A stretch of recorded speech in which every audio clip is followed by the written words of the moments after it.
জাভেদ গুড়া, কত বয়স? 48 আজ শেষ। 48 আজ শেষ, 49। কাল 49। আয় ভাইলে দেখো ভাই, যে যত ফুটানি করবে করে লাও। কারো যদি হয়েছে 48 তো ধরে লাও 49। মনে করো না 1 বছর ঘটে গেল। যা পারবে ভালো মন্দ খাইয়ে লাও, বুঝলে?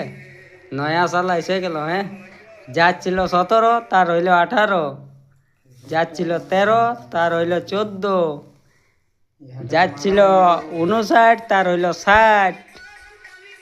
মনে করো না কেউ যে এইটা বিরাট ব্যাপার হয়ে গেল। এটা নিজে নিজে বুঝে থাকো, 1 পয়েন্ট করে কমে গেল। এটা বুঝতে পারছো তো? দেখে লাও, সবাই বুঝে পাবে 2026 হেপনিয়ার। সবাই বলতে থাকো ভাই, টাটা বাই বাই, আসি। এখন আমরা সবাই কফি বানাই, ব্যস্ত থাকি।